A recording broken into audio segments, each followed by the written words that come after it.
फिर यूं हुआ, गेट प्री ने खोला था। मुझे देखते ही वो खुशी से उछल पड़ी और हल्क के बिल चलाकर माँ को आवाजें देने लगी। मम्मा मम्मा, देखें तो कौन आया है। मम्मा जल्दी आएं। इतनी गर्मजोशी से इस्तकबाल होने पर मेरी सफर की सारी थकान दूर हो गई। मैंने कपड़ों का भारी बैग एक तरफ रखा और परी को खुद से लिपटा कर खूब सारा प्यार किया। इतने में मचिस अंदाज से चलती हादिया भाभी बाहर आ गई। मैं मोहब्बत से आगे बढ़ी, लेकिन भाभी का सर्द सा रवैया देखकर मेरे जज्बों पर ओसी पड़ गई। खुद को खुद में समेटकर भारी बैग घसीटकर भाभी की तकलीद में आगे बढ़ गई। हादिया भाभी एक ट्रे में 2 कप चाय साथ 6-7 बिस्कुट ले आईं। मेरे बराबर बैठकर रसमना सा हाल अहवाल पूछा, फिर मेरे प्लो से चुपकी पी को घूरा। वो माँ की तेवरी से डर कर बैग उठाए एकेडमी निकल गए।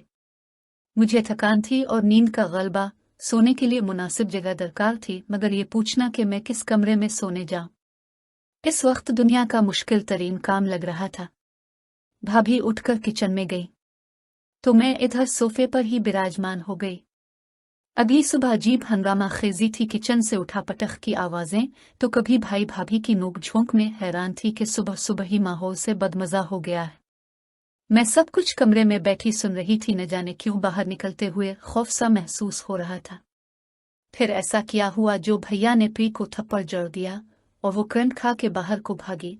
प्री को जाके अपनी बाहों में समेटा, लेकिन हादिया भाभी तन फिन करती आई प्री को मेरी गिरफ्त से आजाद किया। खींचकर दोबारा भैया के सामने ला खड़ा किया और खुद भी इस पर चिल्लाना शुरू हुई, कहाँ से आएंगे पैसे, ये तुम्हारा बाप अब किया डाके डाले। कुछ रहम करो अपने बाप पर और जुबान का चस्का थोड़ा कम करो। शायद परी ने स्कूल जाने के लिए पैसे मांगे थे। मैं बात समझ के आगे बढ़ी, उसे साथ लगा और फिर कमरे से पैसे लाकर दिए जो उसने बिला हीलो हुज्जत ले लिए।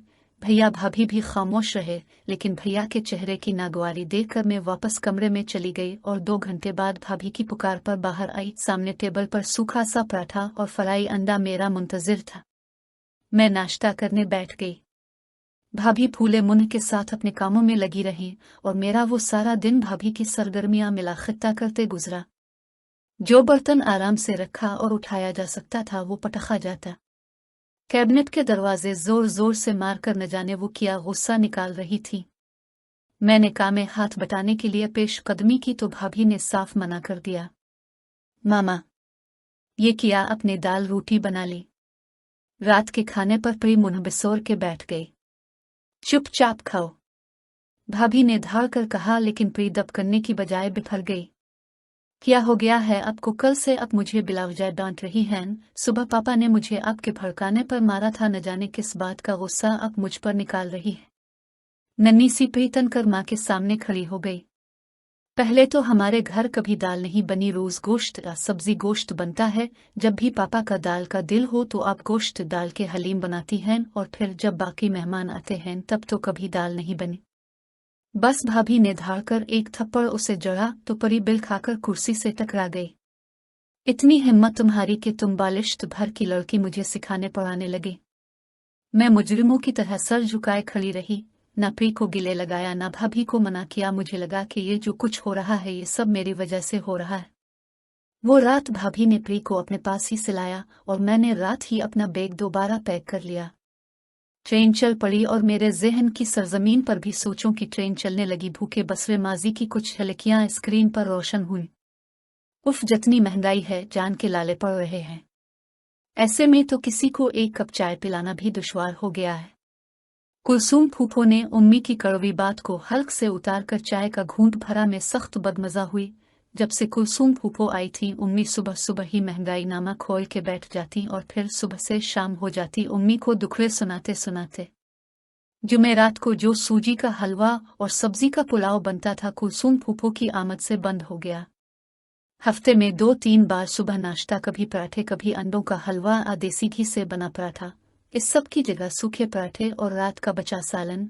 गरज हमारे घर का तमाम मेन्यू बदल गया और साथ साथ सारा दिन जो कुछ फूफो को सुनाया जाता वो जो महीना भर रहने आई थी, 5-6 दिन बाद ही रुखसत हो गई।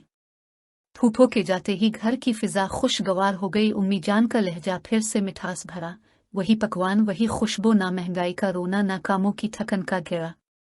वो वक्त कब का गुजर गया। अम्मी अबू और फूफो अपने असली घरों में चले गए। ट्रेन मेरी मंजिल तक पहुंच गई और मुझे पता भी ना चला। बाजी कहाँ गुम है न आपका।